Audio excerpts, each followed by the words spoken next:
Have you ever noticed the temperature of your dog's paw pads? Paw pads should feel slightly warmer than room temperature year-round.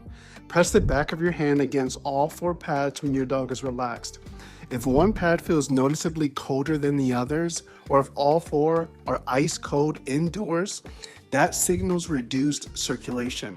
Common causes can include early hip dysplasia, heart issues, or even hypothyroidism. If the temperature difference persists for more than 2 days, you definitely want to mention it to your vet.